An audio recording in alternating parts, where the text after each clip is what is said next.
liar. Give us your AARP card. Good morning, everyone. The crap talking has already started, as you can see. We have so got to like find a way to record the backstage stuff and like put some of that stuff out, man, because some of this. Oh man, the stuff we talk about backstage is funny. Where were we? Oh, good conversations. Yes. Welcome, everyone. Glad that you're joining us here again on another lovely Thursday. Hopefully it is blue skies and sunshine where you're at. Well, unless you're on the East Coast, because I see there's a pretty massive rainstorm going over there. So sucks to be you, Spencer, because I know it's coming. Actually, the temperature has dropped in 1 hour, like 18 degrees in 1 hour. Oh, how yeah. We do that overnight? Yeah, ours. Yeah, same thing with us. We went through it overnight. I think down to 50 something. Yeah, I think we were in the 70s yesterday, and I woke up this morning. It was like 43 or something like that. So it was getting snow around 88 degrees here yesterday. Yeah, we're getting snow around 11 o'clock, and yesterday it was 77 degrees. I saw that behind this rainstorm. There's a big slice of blue. I was like, okay. I mean, that's weird, but sure. Yeah. We've got 2 weeks of I'm not gonna say it's not gonna be cold or anything. It's gonna be, in the next 2 weeks, it's gonna be like this mid to high 60s every day and stuff, which is great. Yeah. We had a few days of in the 80s, and humidity was up a little bit, and All right. Look, I'm not going to. Hey, hold on, John. Hold on before you get started. That's why I said all right, because I had to stop Spencer. I had to get him to put this fucking plane on autopilot for a minute, so we can roll some opening credits. Everyone, go fill your cup up real quick, and we'll be right back with you. Welcome to the Road Dog Coffee Podcast, episode 19.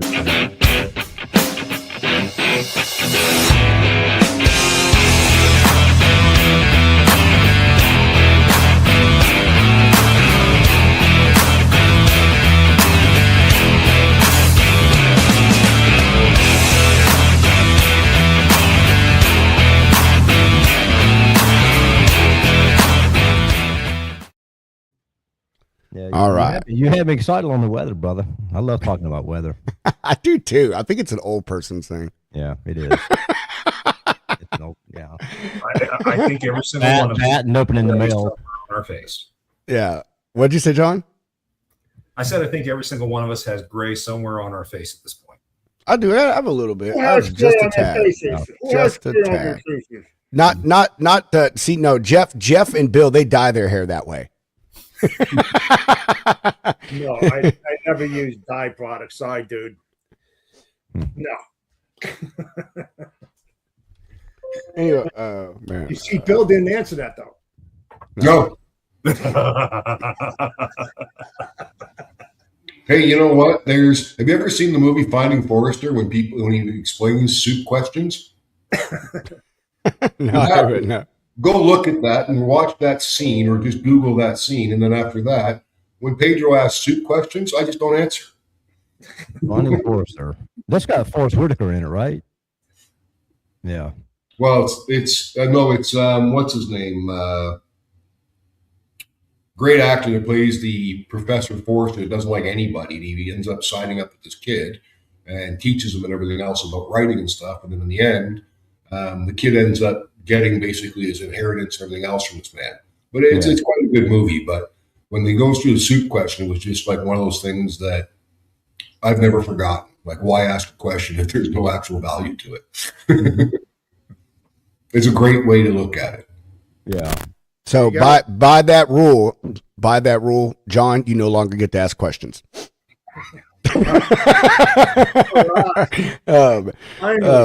Yeah. Hey. Is it so, Pedro? Is it going to be a John day today? Because so far between backstage, it is. I pick someone at random every single week, and it's just whatever, man. I mean, it's whoever is the I wouldn't say the easy target, the fun target for the day. No, I'm joking, man. Well, you know what? The next time when you kick me around, think about a nickname I can add instead of just being Bill Robinson when I come on these shows. No, I don't mess with you, Bill. Like you're like, so if logistics was the mafia, Like you and Jeff would be like vying for like over boss, right? You know what I mean? But Jeff, no, hold on, John, hold on. Jeff is like the John Gotti, right? Like he's kind of cool. Like we know he's got his crazy side, but he's cool, right? He's palatable. You know what I mean? You, Bill, you're kind of like more of the casino guys. You know what I mean? No one wants to cross you because we're afraid we're going to end up with cinder block shoes at the bottom of Hudson Bay. No. So Bill is your name. Bill will forever be your name. So Bill, your nickname now is Joe Pesci. Yeah, but always remember this. I'm the overboss. He's the underboss. Mm-hmm. You are, based on Pedro's description, you are the Teflon logistics manager now. There you go.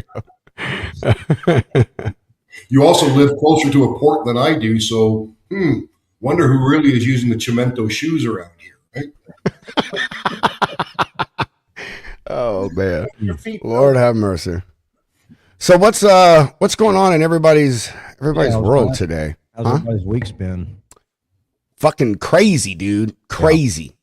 No one wants to hear about Jeff's week. Jeff's like, oh, mine's been fantastic. Everything's incredible. I planned everything 6 months ago. That's what. I've got a friend like that too. There's no issues in his life. I know. Jeff does have issues. He does have issues. He gets them, like he's had them this week. But sometimes, like I hear Jeff talk about how perfect things run for him, it just makes me want to puke in my mouth. I'm just like, be quiet, Jeff. Stop telling us how great your life is. No, it's been a good week. It's just been a regular rough week, man. I mean, just the same kind of repetitive stuff. I think everyone's going through capacity stuff. This fuel. Oh my God, this fuel. About a little bit is that and we'll actually want to talk about that, right? I want to talk about that here later on after we get through everybody's day, because I think it's important that we talk about how tech heavy this industry is, right? But how slow it is for the data, specifically the rate data, to catch up to things. And then this fuel issue is a fantastic example. But otherwise, I mean, decent week, man. Got some big news coming on from my brokerage side. We'll hold back to release that and stuff, but really excited about that. Something we've all been as a company waiting for quite some time. So happy about that. But good week, man. How about you, Spencer? It's been a pretty good week, I guess. I've been, going back and forth with getting everything done, finalized with the Road Dog cigar. It's just been a bureaucratic bullshit. It's what's holding it up. Well, this form's not right, or then you got to do this. It's just, I mean, hopefully it'll get resolved. I'm hoping this week. But anyway, besides that, it's been pretty good. Can't complain too much. We signed up. I'm sure you saw it. We're going to be one of the sponsors at Tony's show, Large Cars and Guitars, in Bristol, Tennessee. We're going to get our coffee and cigar will be there. And, the headline on that for his show is John Schneider from Dukes of Hazzard. It's going to be a good show this year. Huh? I didn't realize he was still alive. Oh, yeah. Yeah, that was the other one. Same thing about Jeff every Thursday. But so you're gonna tell me Uncle Jesse's still around too, right? Catherine Block is. But yeah, it's gonna be a lot of fun going to that show. I can't wait. But yeah, it's been a pretty decent week, I guess. Oh God. Oh, thank you. I actually became Adam's biggest customer. False, but all right. Anyway. Maybe biggest in ego. What I'm saying? Like, check on that box. Yeah, can I have my LTO character here at this time? I just don't feel like going and putting it together today. So whatever. That's BS. You know that. Oh, I gotta do it when they need the product. You too. I think it weighs this much. Don't reclass me. Yeah, I don't want to be reclassed. Hey, hold on. Hey, on that note, I have a cheap bastard. I have a win. I want to declare. Sorry. On that note, I have an LTL win that I have to declare here that is to me the greatest thing ever, and I've been brokering for 5 years. I had a reclass. Everyone's LTL pretty much gets reclass. I mean, it's almost inevitable, right? My reclass was only $7, dude. $7. I was like, what? I was, huh? You should have fought it out of principle, dude. I was like, man, when my LTL guy said over, he's like, hey man, it's $7. He's like, do you want me to fight it? And I was like, dude, no, don't, because it's usually like $400 or $500, and if we fight this, then they may remember it, man. They may remember it. So I took that as a big win, dude. I'm serious. $7 on a reclass fee. I was like, and you know what it was for? Was detention. How fucking stupid is that? I swear to God, it was detention for like 5 minutes, dude, or something like that. Oh yeah, if they're there longer than 15 minutes, it's it was so stupid. Yeah. But I was like, whatever, man, whatever. We used to give 2 hours free with our trackers. yeah, that's not. Then LTL, it bro. went in increments of like every 15 minutes after that. You know? Yeah, that is LTL not is LTL. depending on who it is. It's 15 to 45. Everett, or however you want to say it. They're 45. They're one of the longest in the industry. They'll wait 45 minutes for free, but most people, like he said, it's 15 minutes, man. Oh yeah, but either way, so. Operational problem. I love LTL. It sucks. Well, who else had a pretty good week? Adam, how was your week?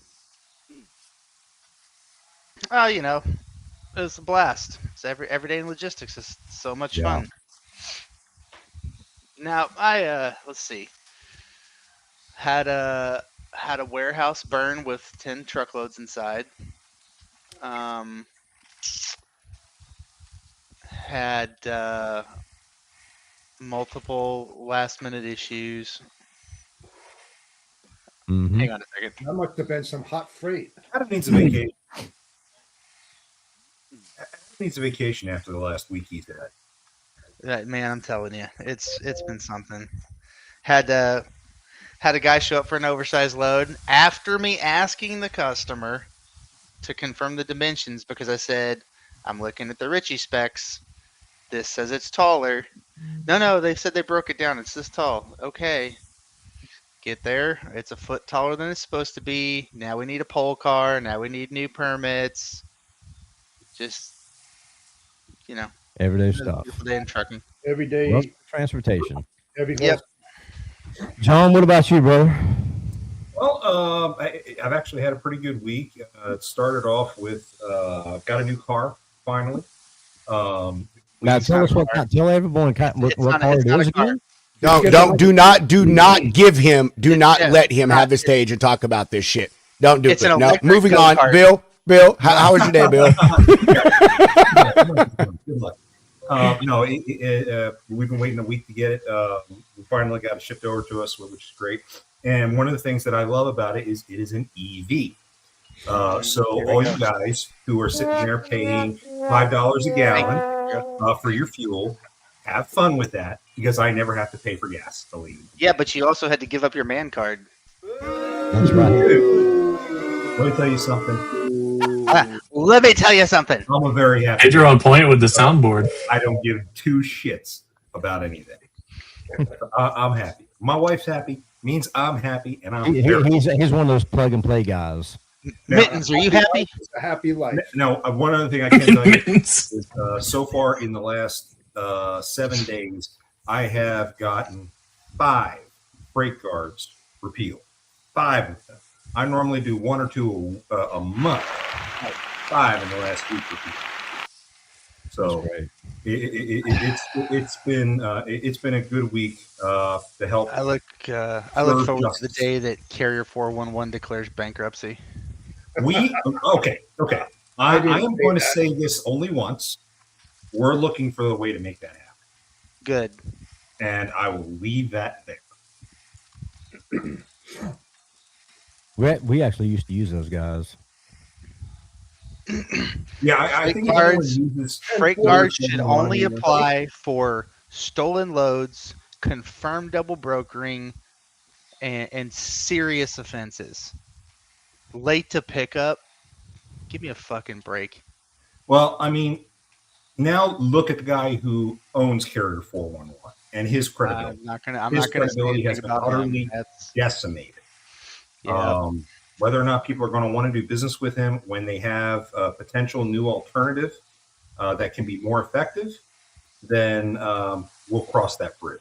I saw somebody ask, somebody posted that stuff on social media, and somebody's like, well, what alternatives do we have? I'm like, you have like 6. Here they are. Blep. Yeah, no, we're working on it. Yep. Every single day, somebody's vibe coding a new carrier rating map, Yeah, right. but most of them never stick around. Yeah. Searchcarriers.com. Well, I think we can all agree that platform's biggest problem, well, 2 biggest problems is what Adam was saying is, it's stupid. It's like just for anything, you know what I mean? Oh, I didn't like the way the guy's voice sounded, pissed me off. You know what I mean? Like that's it. And number two, they don't, in my I think in everybody's opinion, they don't give a legitimate timeline for carriers to reply. He says they give them 72 hours, but we all know most drivers are not email people unless they're booking their own loads and shit, which a lot of them are not. So anyway, I think that's my thing. I'm all for a platform that lets you review each other, and that's another thing. I think it should be a 2 fucking way street. However, we know it would go the same way. Carriers be the same thing. Oh, I don't like the way the broker smelled through the phone.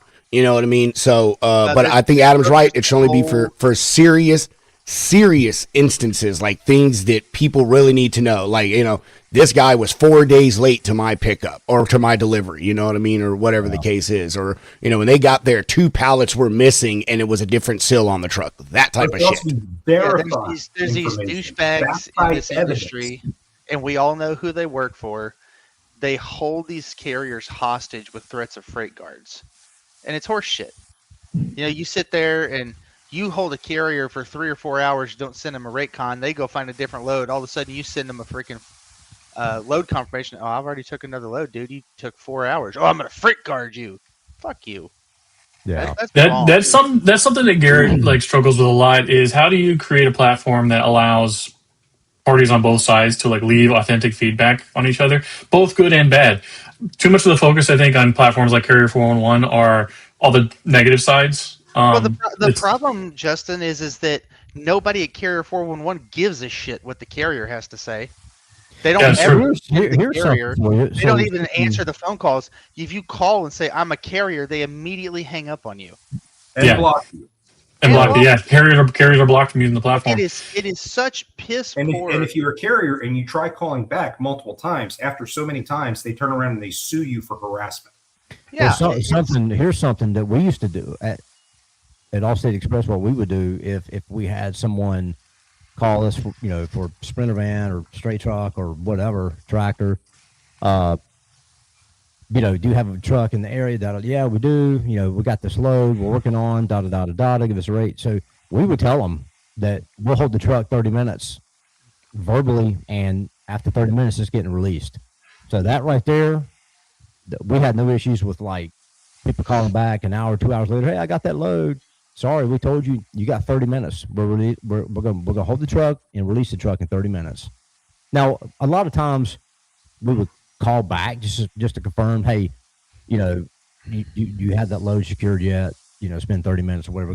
We got something else for the truck to do or whatever. We're looking. So a lot of communication just to turn those headaches. Communication resolves so many of these problems. So many of them. And the worst part is you have a lot of people who are thinking, oh, I'm right because I've got a moral high ground. You may have a moral high ground. You have to have a legal high ground. A lot of it, John, is just BS. It's kind of like, the big 500-pound gorilla throwing their weight around, thinking they've got all this power and control over the carrier, and they're like, hey, you know what? We're so and so brokers. We're so and so. We can just throw you around and screw that. No, you can't. A lot of it is just Spencer. Hey, hold on. Okay, hold on 1 second. Thought it was only I could hear it because I was the only other one like wearing headphones, but Sage said it too. Spencer, since you and I have the same board, either back away from your mic like 2 or 3 inches, or you need to turn your output dial, the big one, all the way to the right. You need to turn that thing to like 3/4. You don't want that output all the way up. No, it is. How about Is that? it? Okay, come back closer. That sounds. Come back closer to the mic. Is that better? Yeah, there. Okay, there you go. I think you were just too close because he had the same mic as you. So when you get close on it, it like really reverberates in your ear. I'm trying to do like the Howard Stern thing because he talks really close and he gets real deep, you know. Howard Stern. Well, these aren't Howard Stern level mics. He's probably got fucking $5,000 mics. This is Amazon special, baby. Hey, actually, they actually make these in a Bluetooth now. Spencer, I think I'm gonna get some of them. Anyway, keep going. Yeah, send me one. So anyway, I was late this morning. What did I miss? Have we talked about all the disaster shit going on with fuel surcharges? Not yet. We're gonna get into that in the whole Iran. Hey, I wanted to talk about that. Adam, go ahead, get us rolling on it, bro. Get us rolling on it. So in the last 7 days, diesel fuel has shot up to approximately between $5.50 and $6 a gallon in many places. Nationwide average $4.98. Mm-hmm. And it's the bottom of the barrel, the cheapest to refine. Why is it the most expensive, right? It's all the speculators, man. I asked a buddy of mine in the oil industry. I'm like, the United States has enough oil for us to survive for 75 years without anybody else. Why are we not pumping it? He's like, it's not that. We don't have the refining capability. I asked him, I said, well, is it the refineries? And he goes, no, it's not even the refineries. He said it's the speculators. The speculators are going out and they're artificially jacking up the price. Greed. And greed. You see what's happening right now. I mean, supposedly Iran has dropped mines in the Strait of Hormuz. Yep. And they took out 2 oil tankers in the last 48 hours. This is only going to get worse. And our Navy's positioning itself that it's going to start escorting ships through there. I mean, okay, so they escort ships. All it takes is one rogue drone and a missile. It's still toast. They're going to have those minesweepers too. They've got the ability to sweep the ocean floor and do different things like that. They can. And I think wasn't Great Britain going to send one of their ships to help?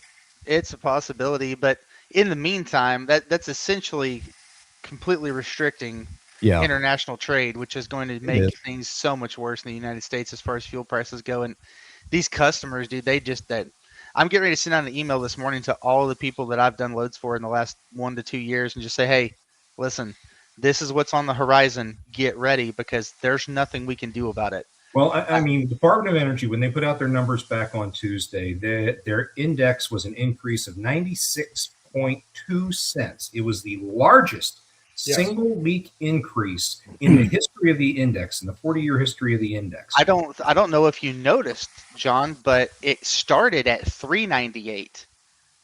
It came out Tuesday morning at 398 because we get the DOE updates on our system because we have to pay our drivers a certain fuel surcharge. Mm-hmm. So it started at 398. Within 2 hours, it had increased to 498. So back in 2004, I was in the fuel business before I came into this crazy business we all love so much. Mm-hmm. Idiot. In 2007, working at the downstream, and we did on-site refueling and everything else, the fuel companies at that point made a change. And they decided to follow more of the gold markets and everything else, and they started pricing fuel based on futures and what ifs. So if there's a hurricane that's going to hit the Gulf, it's going to affect production. They would raise the price in advance rather than waiting like they did in the past. Adam, you're not wrong. Back in that time period, the price per barrel was $140 because speculators and the people in the stock market were driving the fuel pricing. Mm-hmm. Right now, at the moment, if you go and Google it, and because when we talk about weeks, my week overall hasn't been bad, but I've been dealing with my international customers out of India, Germany, China, dealing with what's going to happen with fuel, with what's taking place there, because the Strait of Hormuz represents 20% of fuel and 25% of natural gas. Right. We have to go and look at the numbers. The United States gets basically, we're getting 7% of their fuel would come from that region. Mm-hmm. Canada, it's even lower. Then when you look at 2024, the number dropped down to under 5% because Canada picked up a considerable amount of fuel with the United States. It was cheaper and easier for them to produce. So the volume dropped below 5%. However, that global supply is going to affect China, India, all of the main big SSL shippers in that region. So the fuel companies have decided to start speculating, and they hammered it hard. Today in Canada, our rate dropped. Now ours are liters versus gallons, but still it dropped about 8 cents a liter last night, today. And of course, the U.S., they have released 400 barrels from a global standpoint out of OPEC and everything else to try and bring the prices and control them. One challenge is Mr. POTUS, Mr. Trump, said he's going to protect these ships. As of last night, and with these ships being hit, nobody's going to try and attempt that. And the one thing the Iranians want is they want to try and make all of us pay and get the barrel up to $200 to make it so that we suffer the most in North America with speculation. By the same token, they're waiting for the U.S. to try and bring a ship in there to escort them because they'd love nothing better than to sink a U.S. ship in the Strait. Oh, so yeah. I don't see that happening, and there's no insurance you can put in place that's going to account for this. And what people don't realize is the Hapag Lloyd ship that was on fire that we all got to watch burn beautifully on TV yesterday, that was just trying to berth. It was trapped in there to begin with. It wasn't trying to actually cross the strait. It was just looking to dock when it got hit. Yeah. So they saw ships got over there. Holy. So what I don't understand, so, you know, drayage carriers yesterday were 10 to 15% increases on their fuel surcharge. The railroad released theirs, and some of the railroads are at 50% fuel surcharge next week. Yeah. I guess it's just going to get worse. But what I don't understand is why are we not getting help from the UAE, Qatar, Saudi Arabia, Iraq, and Israel to get boots on the ground to eradicate this problem? It's going to affect global trade. Nobody wants boots on the ground because absolutely fucking not. Nobody wants it, no, dude. No, absolutely not. Nobody wants that crap. Congress will never vote for it. The American people, I would never. They're not risking more American lives over someone's stupid fucking crusade over oil. If you want to do it, then they just need to keep bombing the shit out of it. Here's the honest problem with it. Bombing the right. And I'm just going to call a spade a spade. What America needs to start doing is just learning to deal with the fucking devil they know and stop trying to fix all the world's problems. That's honestly what we need to start doing. And that's every president. We're all so done with that stuff, right? We're all so done with that. I'm not saying the U.S. needs to have boots on the ground. I don't want that. I'm saying our allies that are over there need to handle the problem. I agree. And we need to stop. It's unfortunate. We are the ones that have to babysit everybody. Fucking totally agree. It's sickening, right? And we're the ones that suffer for it. Adam's comment. So Adam, I'm curious, when you look at it, why, the other countries didn't know it was coming. The other countries didn't know it was going to happen. So why would they be the ones with the boots on the ground? They have seen Iran as a threat for decades. They were worried about them. They supported us doing something. But now Iran has attacked all of them. They're bombing parts of Qatar. They're bombing parts of the UAE. They struck that 7-star hotel in the Emirates. Yeah. At some point, like with a drone, they need to hold them accountable. Well, we've bombed the drone factory. The drone thing is going to die off because we've already annihilated those factories where they were making those. And you saw where it was on Maria Bartiromo. She had Lindsey Graham on there, so it did come out that they had enriched uranium to make 11 bombs. That was discovered. 11 bombs, nuclear bombs. 11 can do a lot of damage. Scatter it through electronic devices and screw up a whole lot of things over there, but. I read there was something it was like a little video or something I saw about like go back to Venezuela for a second. So like the oil that comes out of Venezuela is like a thick sludge. You can't feed it through pipes very well, right? You have to have a mixing agent to thin it out, kind of thing, like a paint thinner in a way. I forgot what it's called. We have that here in America. You know who else has got that? And a large supply of that stuff is Iran. So this whole thing. Yeah, it was a strategic move to combat terrorism, because they're funding Hezbollah, they're doing things, and enough's enough. You got to cut the head off the snake eventually, and so thank God he did that to free the Iranian people. And you go back to the days of the Persian people when they had that mass exodus of Iran. The Persians, they're like, screw this, we're out of here. We're not going to deal with this crazy stuff. They're wanting to go back. They're wanting to return Iran to what it used to be, where you could travel there and it was not a bad place to go. Yeah. But this whole thing with Trump was a very strategic. Now, understand, he's a very strategic business guy. He's no dummy. That's a fact. He strategically did this, probably used the excuse of, we're going to go and cut the head off the snake and stop this nonsense. But behind the scene, the real motive was controlling the mixing agent, putting a regime in there that oil could be traded, amongst people. I mean, just getting the prices down would kind of control a lot of the flow of oil over there, Venezuela, wherever. I mean, this is and people should realize this was a move for America, to position America, not the world, but America. I mean, I don't disagree with you. Back onto fuel rates. Yeah, I mean, it's going to affect things. I had a broker reach out. Oh, lightning and thunder. Oh, no, not in North Carolina. Yeah, I wish rumbling out there. Yeah, we had that last night. We got the worst drought in 20 years down here right now. The last damn thing we need is lightning. But going back to it, I had a broker reach out to me that was going to give me an opportunity with our assets to move some loads for him. Yeah. And I came back and rated him, and he was polite in his email, but you could tell he was almost insulted just a little bit because I quoted legal loads at $4 a mile. Mm-hmm. And he's like, don't you think that's a little high, even though, given what's going on? And I laid it out for him. I'm like, no, I don't. And here's why. There's 6,200 flatbed loads within 100 miles of where your loads are picking up. There's 138 trucks for those 6,200 flatbed loads. And I said, we have loads on our internal board right now for our asset drivers paying $402 to $476 a mile for illegal freight going to better areas than where your freight's going. I said, we've got to be higher on the rate if we're going to get trucks for this, especially because this was a project and it had strict crane appointments. I mean, you can't mess around like that. It's got to be, we have to be elevated. We have to be quick to get the capacity, and it's going to cost this. I hadn't heard anything back from him yet. I'm waiting to hear it.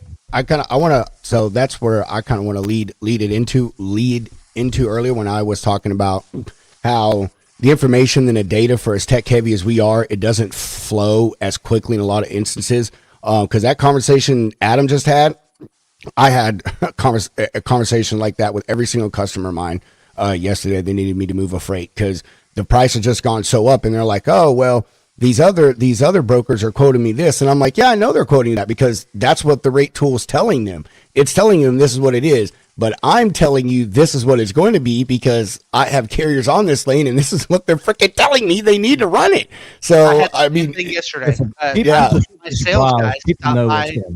Come on. My sales guy stopped by a shipper that we have been quoting some stuff for previously. Hadn't heard anything from in a while because he says we're too expensive. And he's like, man, I had 2 guys not show up last week for loads. I'm like, yeah, there's a reason for that. Well, so he sent me a quote from Southwest Florida. Southwest Florida out of Jacksonville. Mm-hmm. I quoted it at $2,000. And he goes, man, this is really high. Like, we're getting quotes for $1,300 and $1,500. He said, is this for a flatbed? I said, yes, sir. I said, number 1, you're going to Southwest Florida. There's no freight down there. Nobody wants it. I said, number 2, you're going deadhead down there right now is $6 a gallon. I said, these other guys that are quoting, I said, number 1, I'd like to see the trucks that are showing up to pick up. I'd like to look at their safety records. But I said, number 2, they're not quoting you with data. They're not quoting you with info. They're just blindly quoting off of DAT. And they're going to roll the bookings. They're not going to pick the loads up. Mm-hmm. And they're going to get stuck and deadhead out. So going back to something that Josh had mentioned in his message about hedging fuel. So, obviously, back in the day when Southwest was hedging fuel and all that for their planes, I mean, they hit a bullseye with that. Because hedging fuel can go really bad for you real quick. If you lock in your price, and it can get real bad for you. But that really only works if you have company fleets and you're kind of buying direct for your fleets. But if you're using owner operators and contractors, you can't really hedge fuel out there like that. You have to, that has to be a company fleet. And I agree with him on that about, if you could, see this coming and you want to go ahead and lock in a price before the price increases and hedge it for your fleet, that's great. But that typically works if you're buying it straight from the manufacturer, right? Not, I mean, Flying J's and Loves and those guys are not going to let you say, okay, we want all of our trucks at fuel there. We want to buy it at $4 a mile, and then diesel goes to $5 a gallon versus $4. They're not going to do that. You got to buy it straight from the place where they're getting their fuel from, the fuel farms. It also depends on, you're right, Spence. It depends on how big your fleet is. Yeah. So look at a lot of the large fleets, they're able to buy direct below wholesale. Oh, yeah. Direct. The wholesale. Mm-hmm. And below DOE pricing.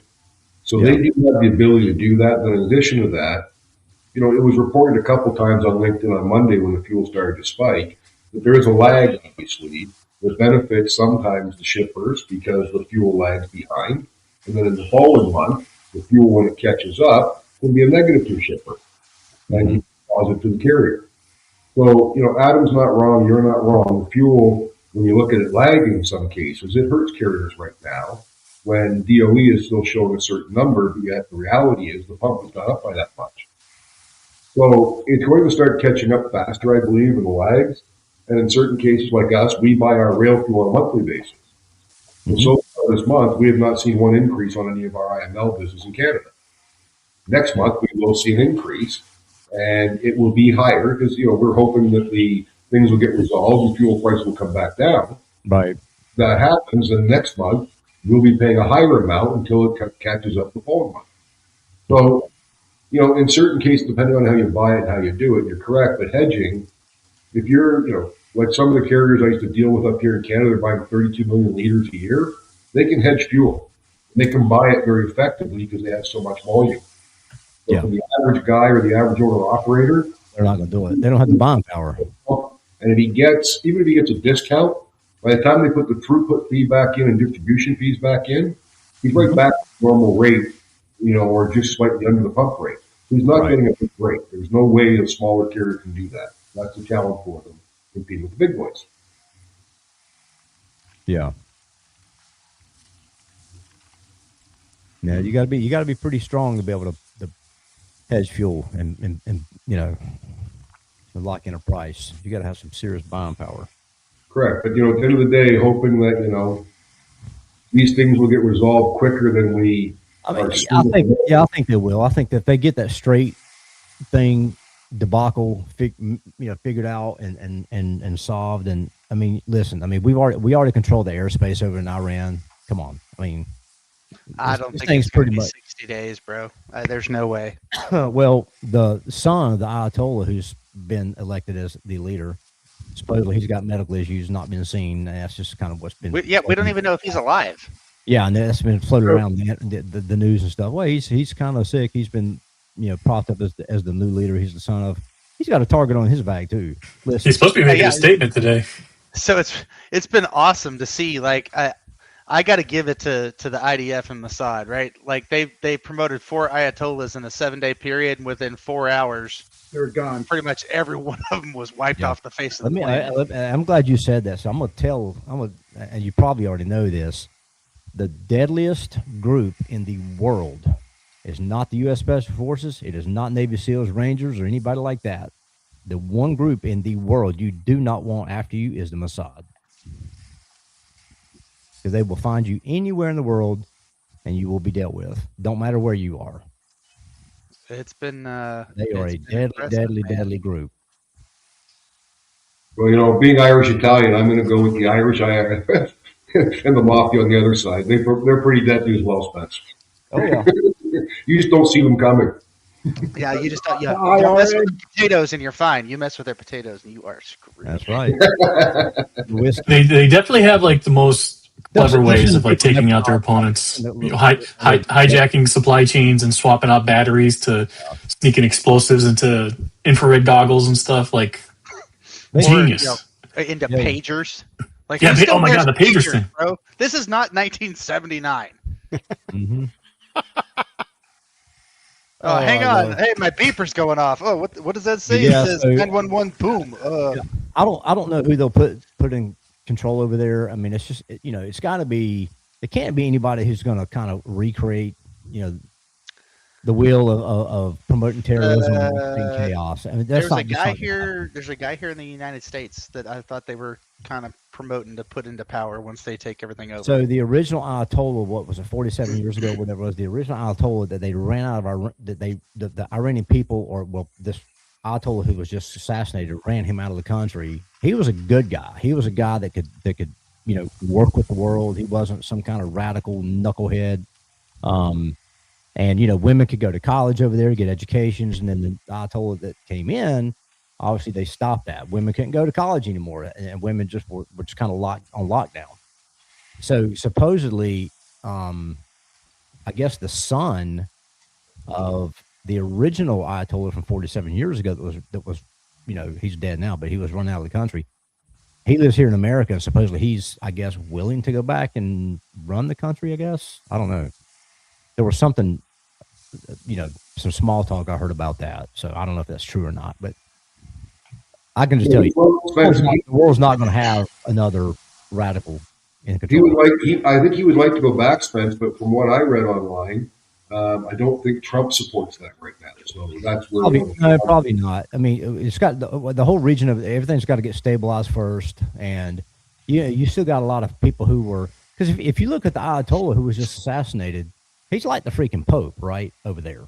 So basically, we killed their Pope, and that's got to be dealt with and addressed. And but unfortunately, we martyred him instead of taking care of him like we should have. We should have cut the head off the snake, and then he couldn't have entered heaven. Yeah. So I mean, the people who were his supporters, and you got to think about that. That guy was over there for a long, long time. So there's a long history of supporters that have grown to love him. They may just started out hating him, but maybe they grew to love him. I don't know, but that whole thing is going to have to be dealt with and controlled, and show the people a better path forward of prosperity. Supporting terrorism and doing bad shit in the world is not the way to go. I think we'll accomplish it. I mean, it'll be tough, but I think it'll happen. I think in the end, and I agree with you, Adam, I don't know if this is going to be a 60-day deal or not. It's probably going to go longer, but I think other countries are going to realize we got to jump in on this thing and help the U.S. We can't sit on the sidelines and just throw chuck arrows, because this is a problem. I mean, they could really, we've got to go in and deal with this. We can't pussyfoot around anymore, like we did with Vietnam and Korea and everything else. Like this, we have got to cut Trump will. Trump's not that guy to do that. I can tell you that. No, I don't think he is either. I'll tell you point blank, I did vote for him. I'm not his greatest fan because I don't think he's super presidential. No, he's not. That's what we needed in this country. We needed somebody non-presidential. I think he is. He doesn't play games, and I think he's going to see this through. Mm-hmm. If they don't lose the midterms and he's handcuffed. Right. Well, he'll just go through executive orders and do stuff. But the thing is this, I mean, he's a no-nonsense guy. He's a narcissist from hell. Sometimes he needs to shut his mouth, right? We all know that. But I think that, in my personal opinion, I think it was time for this country to have somebody who was non-governmental, through their whole lives, and there was no ties to anything like that. Somebody to come in that was no nonsense and just have a business. I mean, you go back when Ross Perot was being, when he was running. Ross Perot was the same way. Mm-hmm. He would have been Jimmy Carter never should have let it get this bad. This should have been in the 70s. Go on YouTube and look at Ross Perot. So Ross Perot took his own money and bought like an hour and a half block of like public airtime and just railed on NAFTA for a solid 90 minutes. Go on YouTube and watch all his speeches during that. It's like prophetic. Like he nailed everything that was going to happen with NAFTA. If you look at Marco Rubio, and when he was still in Congress, he gave a speech before they gave Iran the 1.7 billion, that he was against it and what was going to happen. And it's prophetic. Like everything that he said was going to happen has happened. It's happened. Yeah. Yeah. And I like Marco Rubio a lot. He's a smart guy. I mean, whether you want us doing regime change or not, we all have to admit that Iran was the most dangerous country on the planet, and they had to be dealt with. Well, they were funding terror all over the world. Every dollar they had was going to fund terror. It wasn't just like they were just bad. Hezbollah is a little proxy that Hezbollah is. But the thing is this: it just comes down to common sense. Like Marco Rubio gave that speech, Adam, you were talking about. It's just common sense stuff. The problem with our bureaucrats that just want to sit on their hands and not do anything, they don't want the repercussions if something goes bad to fall back on them, or Well, it's just they don't do anything in Congress for us. You just needed somebody up there that just didn't give a shit and said, "Screw it, this is about America. We're going to do this. If you like it, great. If you don't, tough shit." Lindsey Graham is one of the worst human beings on the face of the earth. And we're getting more political than I really want to, but I'll end it. With that. I'm like, how the fuck did this get so political? I'm just so like, man, whatever. Not my show, but I'm just like, it's hard not to when you're talking about everything that's going on. Sometime that's drugging on. It is. It is. I was gonna say, I've got to go to a 10 o'clock meeting. Look, one thing with all you guys have said, from your lips to God's ears, that it gets resolved sooner than later because of the supply chain implications, the aspects that nobody's going to argue that, Iran oppressed its people for 47 years since they took over the Persian. Mm-hmm. So understanding there's bad people and there are bad actors all across there. So at the end of the day, I just hope that from a fuel standpoint, supply chain standpoint, everything else, this comes to a resolve sooner than later, because with everything we've dealt with in the last, 15, 16 months, the last thing we need is increased costs and everything else between tariffs, fuel, lack of capacity right now. Oh, man. Think about these. It will spill into general commerce, and the overall inflation rate is going to skyrocket like crazy soon. And think about all these small carriers that we're just starting to see light at the end of the tunnel. Correct. Yeah. Like, okay, the market's turning. Maybe we can turn this around. Maybe we can survive. And bam, $5.50 a gallon fuel. Oh, there we go. Well, all their margin just eroded again until it catches up. Adam, you're well said. And, I am part of a group I support, and I get it from the JOC. And right now it shows the spread between rail and truckload rates. It hasn't been that big in 3 years. But right now, the spread in certain cases is $2,000 to $3,000, which means you're going to see shippers moving now at this point heavily to rail, and it's going to affect the trucks again because rail can control things a lot better from a cost standpoint than the trucks can now. Because rail and truckload has been almost even for like the last 2 years, hadn't it? Correct. It's been very close. But right now, when you look at it, the contracted or spot, because I just went through with our VP of operation, California to Illinois, for example, contract is $1,200 less on rail than truck right now. Spot is like $1,800 to $2,000 less. Wow. So that spread growing, and when you start looking at like California to Florida, California to Arizona, all of a sudden the trucks now that are demanding these $4 or $5 rates out of there. Meanwhile, the rail's still going to run at $130 to $150 a mile. And you want to talk about people hedging? You look at the Norfolk Southern, you look at the BNSF, you look at all the major Class 1 rail lines. They have their own fuel depots, and they have stocked the crap up, and they are going to sit there and hedge as long as they possibly can. Mm-hmm. They burn a lot of fuel, but my God, they can store a lot too. Well, John, that goes back to what Spence was saying. Is you're absolutely correct. They have the volumes to be able to hedge fuel very easily. In addition to that, they use the lowest grade diesel fuel, just like an ocean liner does, versus the rest of the industry. So from that aspect, they're going to be able to maintain fuel prices much better and make profit off of it. Yeah, they could use the Venezuelan oil, right? They don't have to refine it down. I think they can use the sludge that's left over from the distillation process. Not quite, but they don't need the same particle cleaning that a truck does. But at the same time, because you guys alluded to it, Venezuela's oil is very difficult to be able to capture, to be able to do it. That's why Exxon told Trump that he's not going to go into that market, even though he thought he would. remember, at the end of the day, the reason why Canada, we do fracking oil out of Alberta, which is very similar to Venezuela, very thick and cruddy. But that is why we give it to the U.S. at such a discount, because they have the ability to refine it and turn it into a lower cost fuel with what we provide. So there's lots of different ways when you look at it. The U.S. has been very good and very effective of taking real hard crude and turning it into viable and usable diesel and gas. So, they shared this one time, and if you ever look at it, you can see it online. Jet fuel at the top of the barrel, the cleanest stuff, then gasoline being unleaded, then regular gas, then diesel, then home fuel service, and then bunker fuel. So it shows you the different particles and the way it's broken down and why the refinery costs are different between the different levels. Yeah. So, I'm amazed somebody in this group understands what bunker Yeah, fuel Bill, I love having you on the show because I learned so much every time you're here.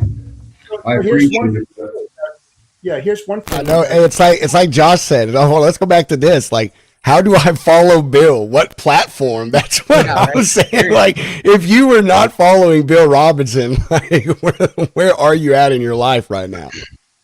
What are you doing with your life, Josh? Why are you so bad? Here's one thing that a lot of companies forget, that intermodal trains can travel 450 miles and move 1 ton on a gallon of gas, a gallon of diesel. Well, you know what I'll do? I'll share with Pedro, who's on email with me. I'll share one we just did because we, in Canada, we get to move heavy bulk on rail. And right now, we move coils on behalf of automotive as well as a bridge supplier. So we move them currently right now in gondola cars for coils. They're specifically designed for that. They'll carry 15 of them at a time and up to 60,000 pounds. And we can do up to 197,000 pounds. Wow. So the truck right now on flatbeds, Spence's big gig, they were actually coming in with the lower market last year up against us at around 15 cents a kg. Meanwhile, we're at 21 cents a kg. But the truck can only move 40 to 45,000 pounds. In the meantime, we're moving 197,000 pounds. When we did the carbon footprint and reduction, to Jeff's point, on how much lower fuel we use, and the fact that a train car is carrying 300 on a good day when the weather allows, in the winter we scale back to 150 containers. So showing that environmental impact to the customer because they want to be more sustainable, being in steel, they decide to stay with us, and we shipped 4 million kgs last year just going west, and now they've added the east on this program, which is up to about 6 million kgs for the year of 2026. So to your point, what using the way you do makes it so shippers will understand the value we provide. What keeps trucking still in the mix is the fact that trucking can expedite something much faster than rail can. You send something by rail, it's going to take a long time to get coast to coast, different changeovers, and there's nothing you can do to control that. Okay, whereas trucking allows us to move it at a much faster pace. You can get it from coast to coast in just a couple of days using a team. That's where the value comes in trucking. That's why trucking is a little bit more expensive than the rail. But now that the gap is getting to where it is, how many people are going to sit there and walk away from a just-in-time model, focus more on storage of commodities, and then start railing their products from coast to coast instead of running truck? Loaded truck. You hit it very bang on, but when I started in this business in 2008, I knew nothing about moving freight. I was taught everything by individuals and some good coaches and mentors back then. But the one thing that was shared with me by all the old trucking guys when I met them, if you bought it, a truck brought it. And what people sometimes forget when we put the intermodal plans in place for them is it's picked up on a truck with a chassis, it's delivered with a truck on a chassis.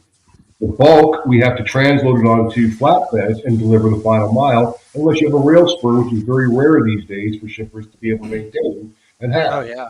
So no matter what, when they use the word IML or intermodal, a truck is picking up and a truck is delivering. So the expediting of that aspect and the first and final mile of it is still a key component, which is why drayage and truckers are still key and will be key. And the speed of it, I can send a truck with a team and get to BC in 3 days. I can't get rail there in most cases under 4 or 5 days. Correct. So the truck will always kick its ass when it comes down to talking about speed. And if it's remote, anything time sensitive. Correct. Like when Adam brought up a point in Florida, I was asked to move rail from there to Canada. The drayage cost just to get it back to the rail made it so it prevented it from being viable against a truck picking up directly from there and bringing it to Ontario, Canada. So the application itself, how far you are from the ramp, all of that aspect of it plays into whether intermodal is the right one. Correct. And the people selling intermodal don't understand where the tracks and the ramps are. Then your chances of beating a truck, not knowing that when you come back with a rate and all of a sudden, like I got a rate for $3,800 for cross-border rail. The truck still at this point is $2,800 because ideal customer is 50 miles in circumference from a ramp to in-gate or out-gate. And then there's the two different types of modes. There's the COFC and the TOFC as well.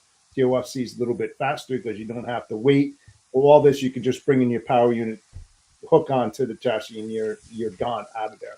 So, there's different things, but the supply chain in and of itself, when you're basing, how much inventory, like John said, you're going to keep in your warehouse and that extra transit time of 2 to 3 days, can you do that? And is it worth, Yeah, if you don't have a rail spur, or then you got to offload it to a truck to deliver it to your facility, that's more cost and time, but it's, yeah.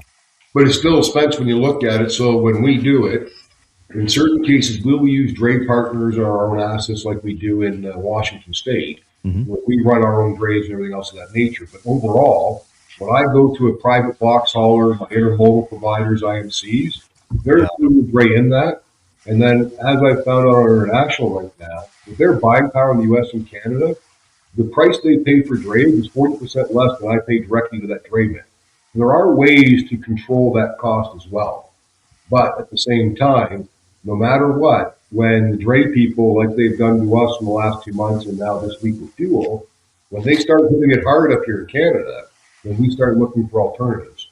The reality, though, is, depending on where it is, to John's point earlier, you can't get away with not moving a portion of it on truck. The rail can't pull up to your door. A plane can't fly and land beside my building and let me load it. Trucks are required for that, and P&D is required in a big way. So that's why I don't see trucking going away. I don't see it in any way that we're going to look at the final mile of P&D. Automated is very difficult. That's why the saying stands true. Nothing you touch, you can't touch anything that's not been on a truck. I agree. I don't care if it's a straight truck, still a truck. And in the old days, when we used to do software samples with CDs, even when you shipped it by air, it had to be delivered by a FedEx, UPS ground unit at the end. The only thing that I've watched that is, that when I used to say, like even to the IT guys, well, your CDs and hardware still get delivered the final mile on a truck. Now the software guys, they started sending me emails about 2 years ago, 3 years ago. Now we just give a key and they open up the software. We don't have to send the CDs anymore, Bill. So we got to wait for the truck. Okay. For those of you youngsters out there, a CD, it is a round circular thing with data on it, and you used to have to put it inside your computer for it to do things. And it was thin. One day we'll do a show on dial-up phones too in the circuit. Hey, Bill, should we talk about floppy disk? I love how the floppy disk is still like the universal. Floppy disks are back when John had hair. Hey, you want to know? So you want to know something that blew? You want to know something that honestly blew my mind about floppy disk? About 6 months ago, I was looking for an external hard drive so I could put all of my media stuff on, and so I was just researching what was a good thing, and I somehow fell down a WikiLeaks Wikipedia page about the history of storage, and like a floppy disk only used to hold like 500 megabytes, a fucking gig. It held Not even that. Yeah, well, I mean, less. I mean, man.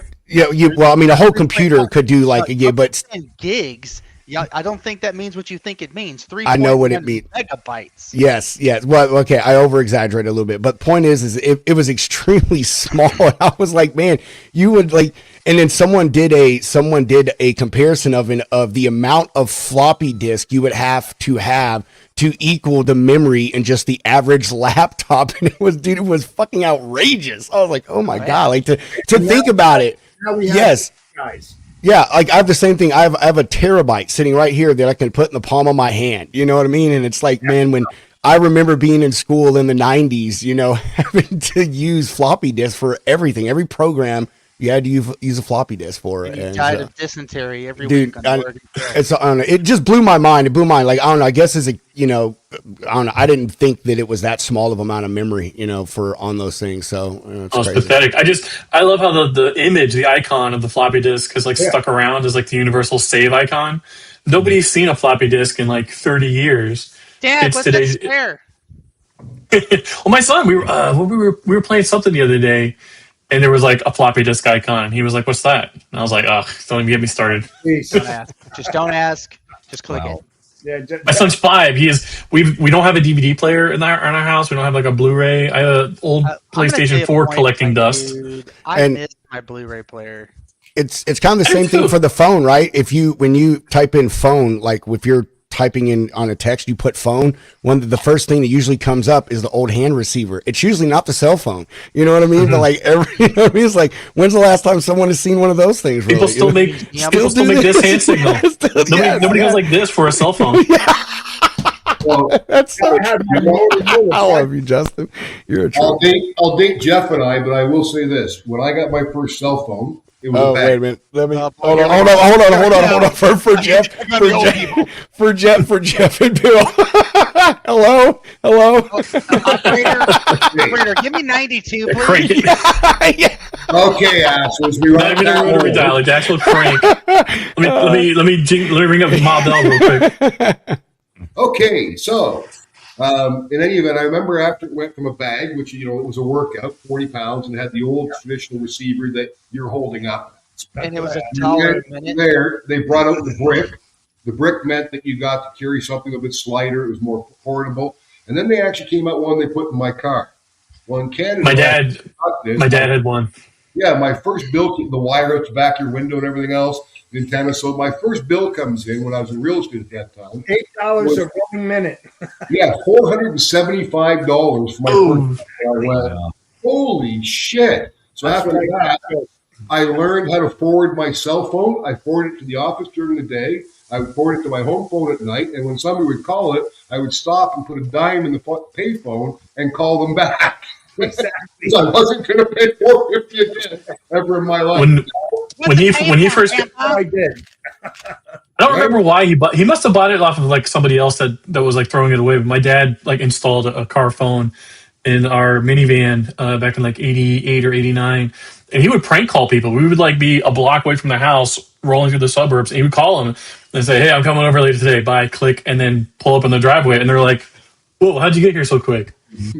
Well, the bag phone that my company gave me, I worked for a development company back then. So he got me a bag phone, and then he gave me one of his cars to drive. And he said I was going to get a Cadillac. So I thought, hey, I'm going to be like Jeff. Look at this. I'm a young guy. Go pick up a Cadillac. I go to his property, and he's got 17 Cadillacs there. He says, okay, pick one. The first three I pointed to belong to the family. He says, I'll tell you what. I'm going to give you one of my dearest ones, and you'll love it. He gave me a 66 Eldorado. Nice.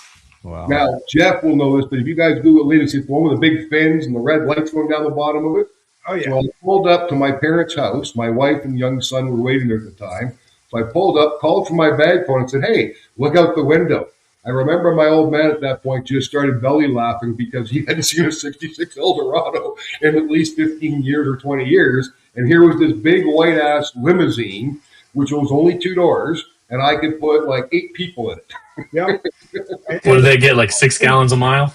Oh, I have a company car, so I couldn't tell you, but I tell you this much. After about 2 weeks of driving, and I called him from my bag phone and said, okay, what do I do now? I'm stuck in Stony Creek and the car won't start. After that, I got a Ford Bronco just before the big white one went on a long ride down to Los Angeles. So, it was kind of cool for a while as well. Anyway, I'm a little bit late now.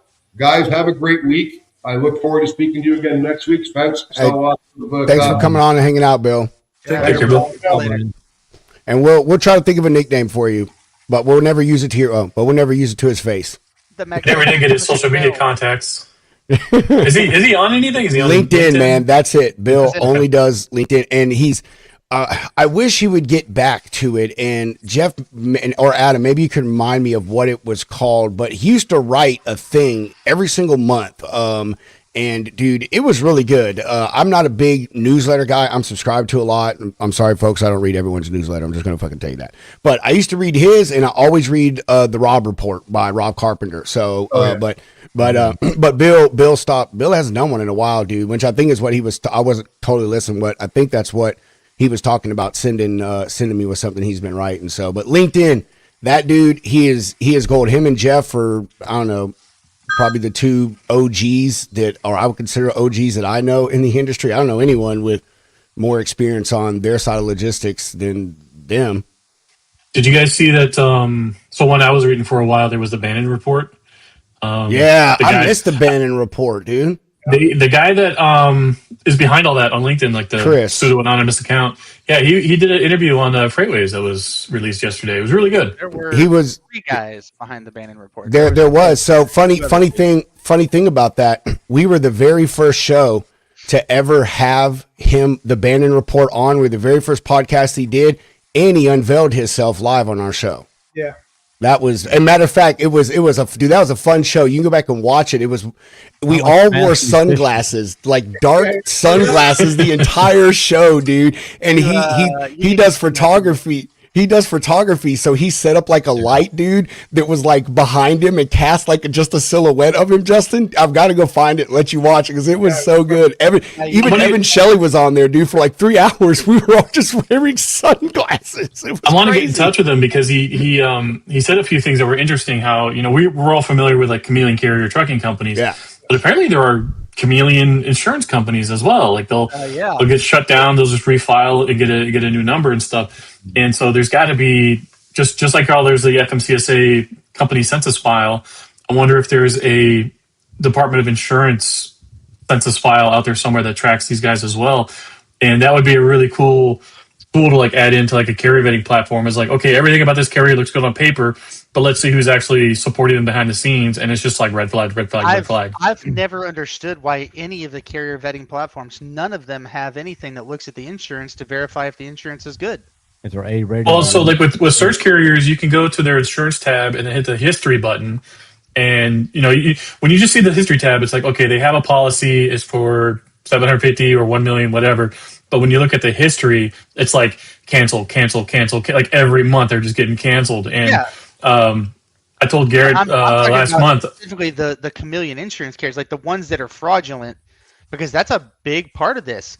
You have a carrier that gives you a policy that says, "Oh yeah, I'm covered for 750,000," and you trust them for the high value load. And or you, so the wreck in Indiana last month, one of those guys got a new policy through some company. I actually called them and spoke to a couple of their reps on the phone, and I was like, "Do you guys know who these people are?" Like, I'm not telling you not to cover them or whatever, but do you have any idea who these people are?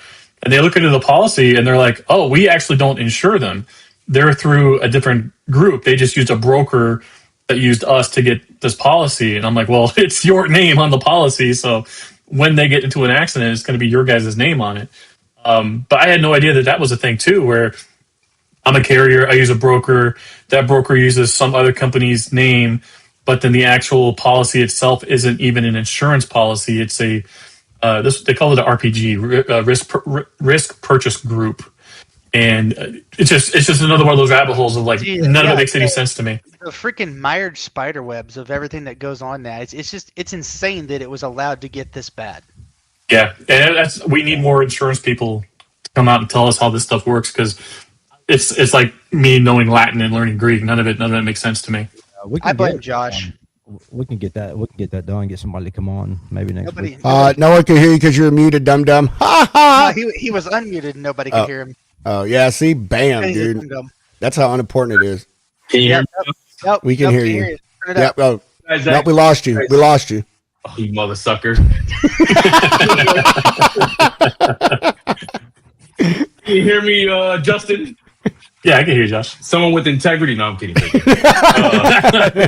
Yeah, ruined that. You don't know Justin very well, Dan. You can't lose what you never had. So Hey, Oh man, That's actually Justin, you're deep. something. Oh, you're fucking. no, I was just gonna make a comment. Like I don't know why y'all act surprised when you expect the government, the feds, to enforce this. Come on. Here we go. Back into politics. No, there's no I politics. want to go on record. I tried to get us out. No, that's a good point because FMCSA last year or the year before with Trump coming into office, they did a bunch of head cuts in the federal government. I think the problem with all these departments is just nobody realized just how important they were, and so the headcounts got slashed, and now the people that are still there are completely demoralized and overwhelmed with like all the crap on their plate, and they just aren't able to do what needs to be done. To be fair, I think they felt like that already prior to the downsize. Sure. Investigators over at FMCSA, and there's one that I speak to on his personal cell phone at least 3 times a week. And he says even now, even the DOJ Why are is you gone, calling me? they are still walking on eggshells. His department, which used to have 20 investigators, they're down to 2. There's so much that they have to deal with that frankly they just can't. And he's praying to get through the next 2 years because he gets to retire in 2 years. So, And that's a problem. That's always been the problem. There is anytime there's somebody there that can fix something, they're like this close to retirement, and it's such a fucking cliche now where they're just trying to hold on until they can get their pension and then be gone, and then it's someone else's problem. They need But the problem new is people. they don't train their replacement, so their replacement is completely 100%. inexperienced when they come in.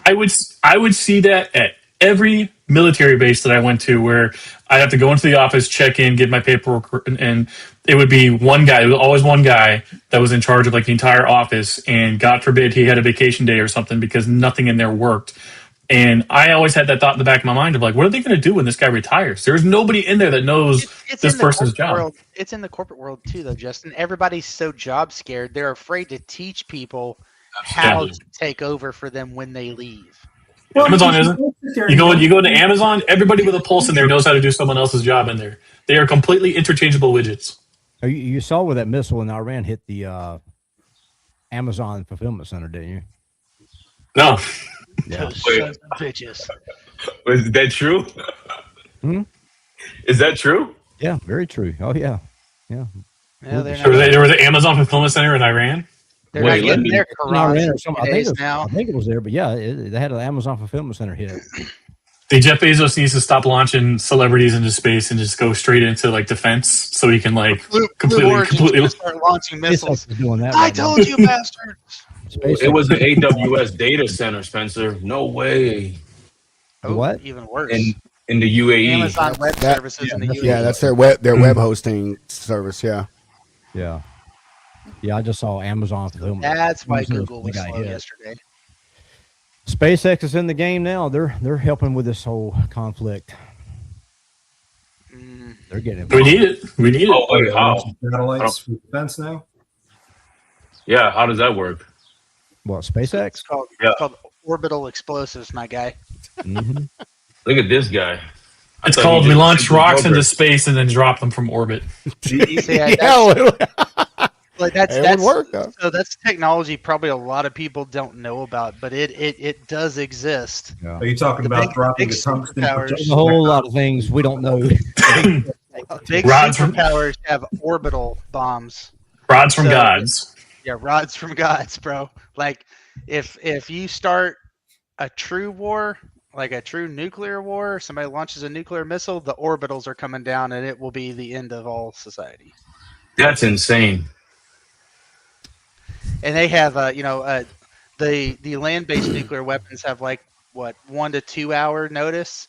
Orbitals have 10 seconds. Like it's once they launch them, it's over. And you're not dealing with like the R&D costs of like refining all the materials and stuff. It's literally just a rod of tungsten about this, a couple feet long. Yeah. You send up a super heavy rocket booster to get it up in orbit, and then pick a spot in the map and drop it. Mhm. Yep. Yep. Damn. There's a lot we don't know that they have. Well, it's just like when they went into Venezuela and they had the stuff that was causing the guys to The discombobulator. have nosebleeds and like it was causing massive headaches. Like that kind of gave young Americans a sense of American pride to know that we still have a can of whoop ass available if we need it. It's I Hell just yeah. shared a video of that. Let me pull it up here. It's a space race. That's why everybody's racing to be the first, and kind of in space, control space, and all that kind of stuff. That's a real deal, and it's a real, it's a part of national security. People don't realize that, but I mean, who controls the space area, if it's China, Russia, us, or whoever controls a lot, whoever controls space controls a lot. Promise you. Well, that's always the first thing we do whenever a conflict kicks off is, completely take over the airspace so nothing can get moved. That's Well, right. we're really good at colonizing. We'll be all right. Why Hey, do you Joe, think we're throw my why do screen you up think we're here. trying to get to the moon, bro? I know. Let's colonize that bad boy. Everything. Yeah. I'm all for it. We're gonna send John and Mittens up first just to make sure it's safe. That means flatbeds volumes are going to go up. Yeah, have you seen the new flatbed rockets? No, now you're full of Yeah, shit. bro. They launch going down the highway. You gotta make me Google that. Hey, Joe, throw up my screen. I want to share this with you guys. This is like a 2-minute long little video on how the discombobulator works. One of the most dangerous electronic warfare comes from the disc-shaped objects attached to this Black Hawk helicopter. They set up a helicopter, troops on the While the ground, Pentagon hasn't officially disclosed the specific hardware, and then it uses military microwaves. experts often call this a soft kill system. A So soft how does kill it actually system. work? To Why understand the is this weapon, being you shared? first have to look at what it did. The most likely candidate for a weapon that creates that kind of internal pressure without external sound is a high-power Power microwave microwave device. It relies on something called the Frey effect.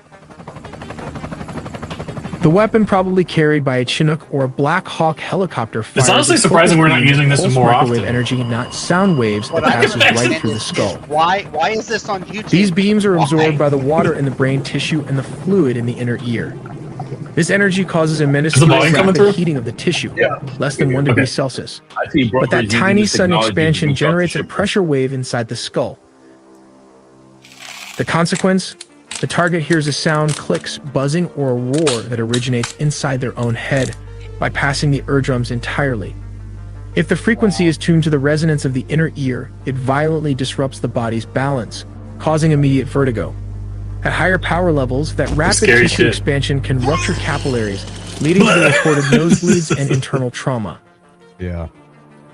There is another possibility, a weaponized infrasonic pulse emitter.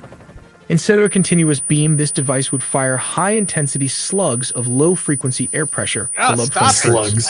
These waves travel through the body. This totally matching looks like the resonant video they frequencies show in you internal in organs like the orientation stomach before or they let lungs. you use this thing. High-intensity You know what I mean? pulse can actually cause cavitation, the formation of bubbles in bodily fluids.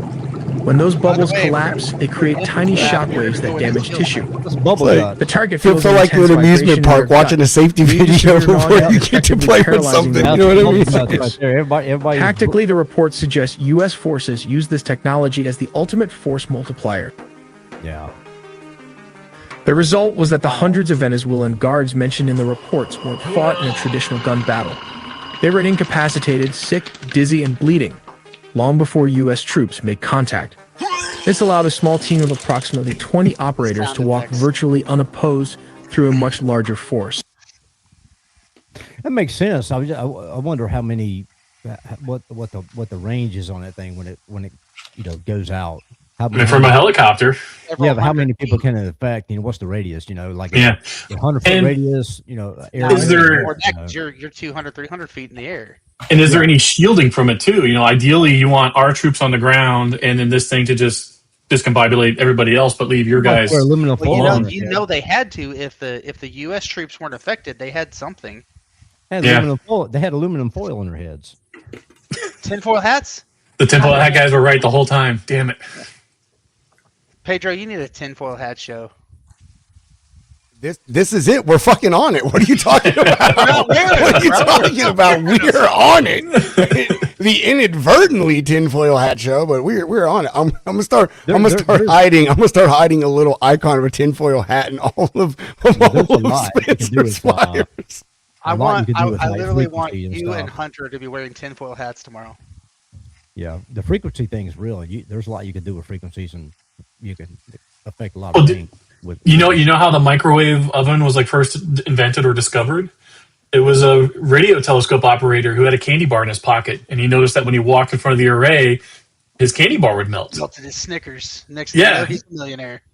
So every microwave oven that's like ever been invented, it's tuned to the frequency of water, which is why if you have like a microwave safe plate, the microwave frequency that's being bombarded inside the oven, it doesn't affect the plate. It only affects the water molecules inside the food. So all you got to do is like tune the frequency, and you have whatever kind of weapon you want. That's why you I was always told freeze-dry food in there to explode. it's not safe to stand next to your microwave while you're heating something. No, it's perfectly safe. Okay, when you look in front of the door, safe. when you look at the door in front of the microwave, the reason why it's not a plain sheet of glass and it's like those little dots. Yeah, the mesh is because the dots are small enough that the microwaves cannot escape through the holes. Yeah, that's true. I used to stand in front of the microwave every day and look at my head. I'm just fine. It won't stop growing. That's why my hats don't fit. Oh man. But yeah, no, this is crazy. It's funny how we have this kind of tech, and we used it in Venezuela to great effect, but like we don't have any reports of it whatsoever happening in Iran. Jeff is Yeah. not. Or in America, bro. We should be totally using that. Hey, listen, that would be fucking entertainment for the whole family right there. Who could really get mad at just seeing like you'd have to just laugh at that, man. Like if someone we still need to be using that over here. Forget the rubber bullets and shit. This would be so much more entertaining. Tech. Yeah, not this tech, but like the sound weapons that they've been developing. There are like lawsuits from like this being used on like crowd dispersal. I don't think the sound thing, because the only reason I say is because unless it could be super controlled, you could inadvertently get like people in the buildings, that are just around that shouldn't be bothered. But this thing should, could be direct. So this is they have like direct audio weapons. And okay.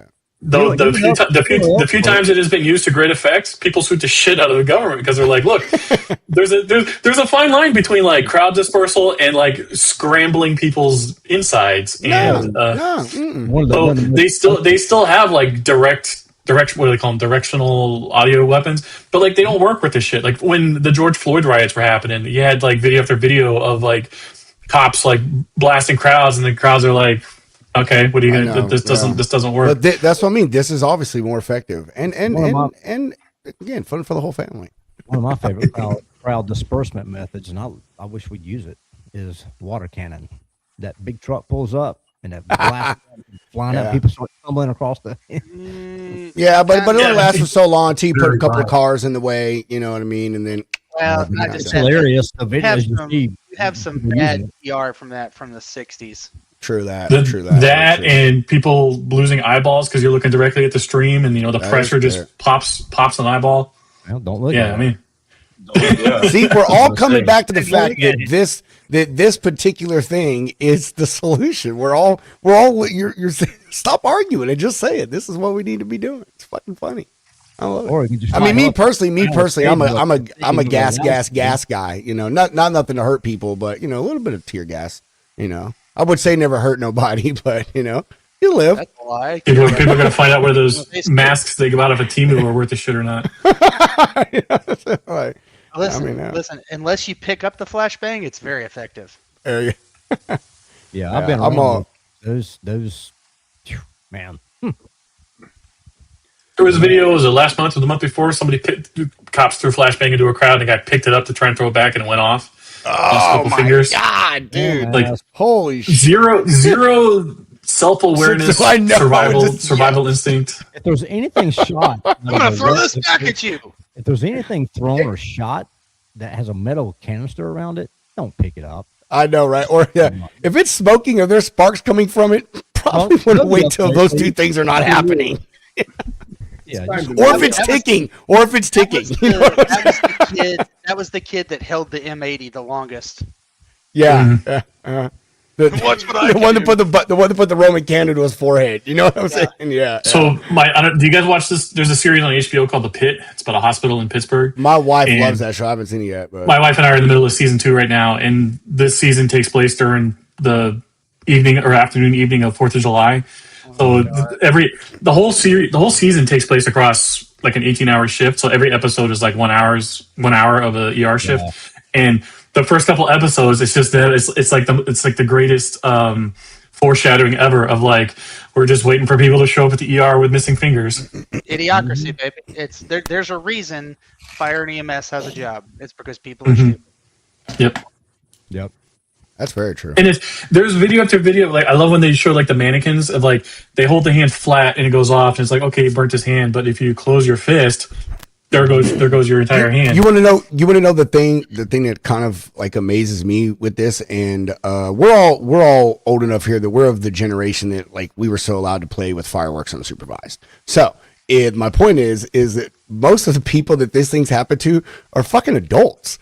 How is it that children are safer with explosives than adults are? Like, I mean, come on, guys. How many times have you messed around with some cherry bombs or some M80s or some black cats or Roman candles? And I have all 10 of my fingers. You know what I mean? I grew up in rural Indiana.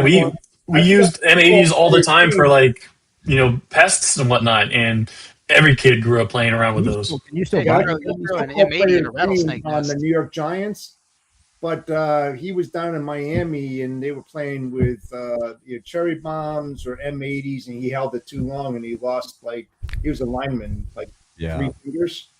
Yeah, they called him Paul. Man, you're making millions and millions of dollars. Why would you do such a stupid thing?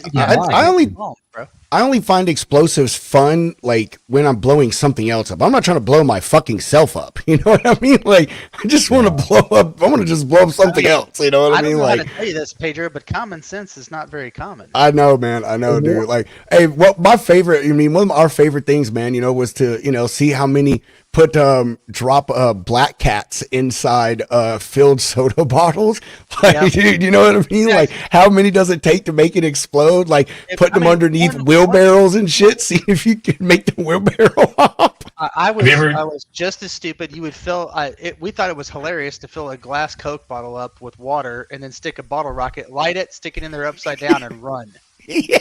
Have you ever seen those? Pipe bomb. Boom. Glass goes everywhere. Yeah, we used to go fishing with M80s. We used to dip them in BBs and make a softball size of it, and then light it and throw it in the water, man. We get 100 fish. You want to know what's fun with it is bottle rockets under ice or any, you know what I mean? Have you ever done that? Like shoot one right underneath the thing of ice? That's really cool. Yeah. This all pales in comparison to. Have you seen those Mexican? Josh, you probably know this. Those Mexico hammer festivals. No. Josh isn't a real these guys take sledge. I'm not even Mexican. Damn, bro, that was quite. No judgment. Holy brown guy, Josh, you must have seen. Here, Pedro, oh, that's so funny. We have Josh and Pedro in here, and I'm the only white guy that knows about. I'm more Mexican than fucking Josh is, bro. Me living where I live. Here, throw my screen up here. This is a festival in Mexico where they take sledgehammers and they tape on explosives on the end, and they just walk outside of a crowd. He's got explosives on the end of a sledgehammer, and they just walk up to a steel plate. Ooh. Dude, what the hell? This guy's hammer is about to go flying, and not a single woman in sight. You know what I mean? This is stuff only men do. Right in his face. Could you imagine how this first started? All right, you guys know how this first started. This. We all know this. This was like 4 drunk guys who, after some type of celebration had just happened, had some extra fireworks left over. Now and they were like, dude, look how much he has taped on compared to everybody else. Here he goes. I hate y'all. Watch this. But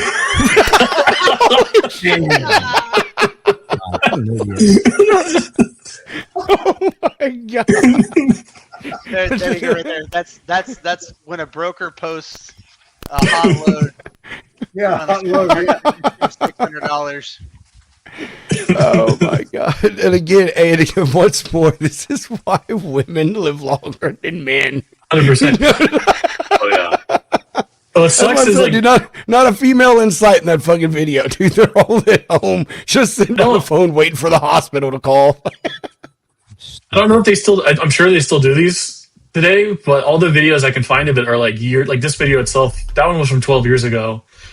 Vice did a documentary 6 years ago on them, but I can't. I want to find like 4K slow motion, like modern day footage of this stuff.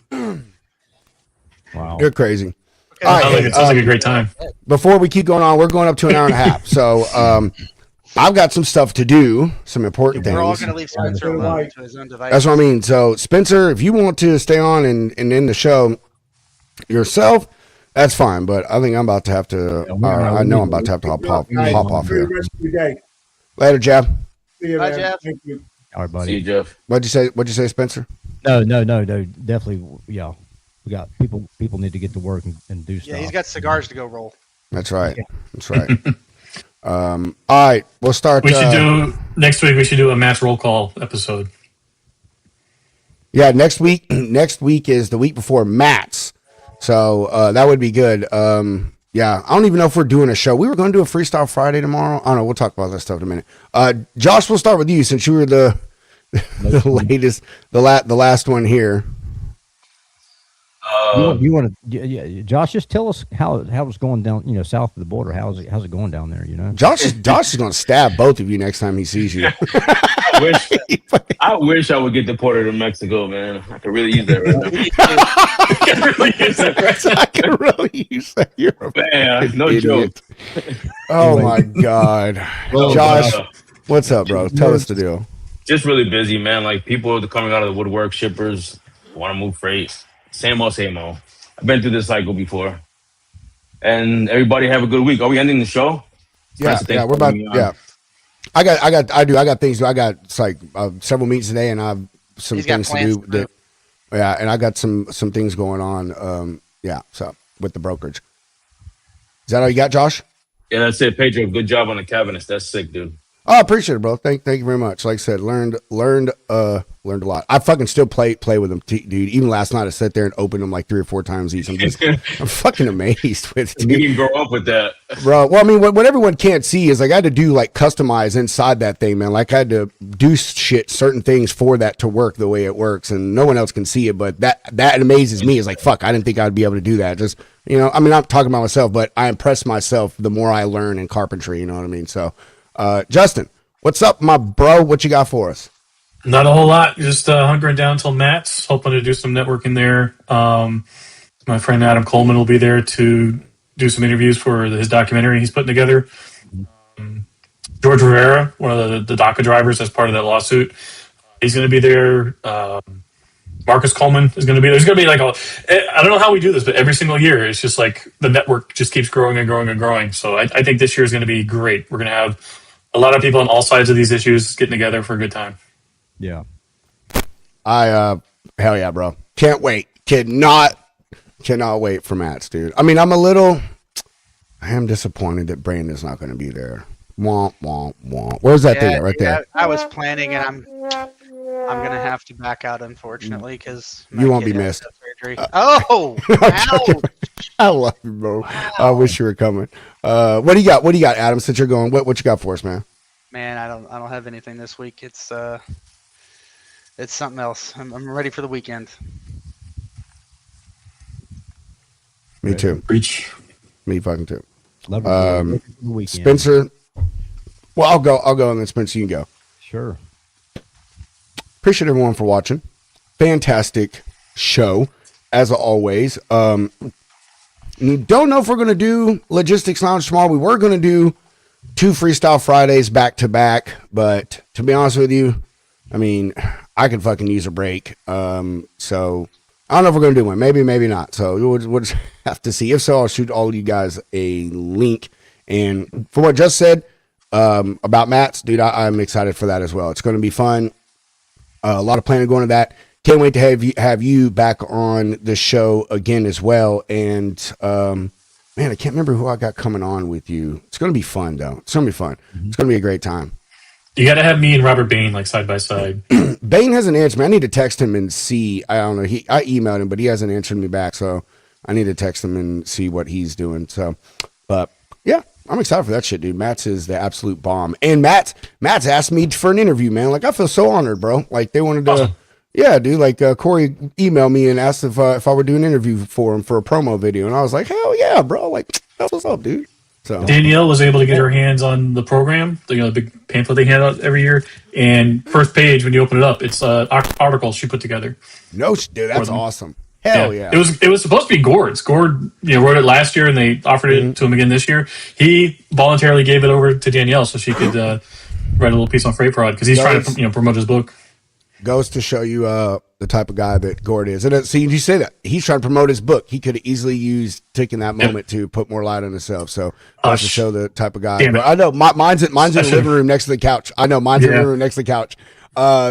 Spencer. Yeah. What you got for us, bro? Cephas? Just remember, when you do the Matt's interview, I expect Road Dog Coffee Company plugs. No, absolutely not. This is the Logistics Lounge, and Freight Ninja. Freight Ninja's paying me to go to Matt's, not Road Dog Coffee. Adam's officially my producer now, so that's fine. That's fine. Adam can pay the $90 a month for fucking StreamYard. I did not sign up for that. Dude, he couldn't even find the unmute button. You're fired already. All right, everybody. We love God, love your family, love yourself, stay caffeinated. Go to roaddogcoffee.com, grab some coffee, and go to YouTube and subscribe to the Road Dog Coffee podcast. Look for that little blue medallion up there and follow along. Mr. Potato. What's up, bro? Roll that beautiful bean footage. I love it.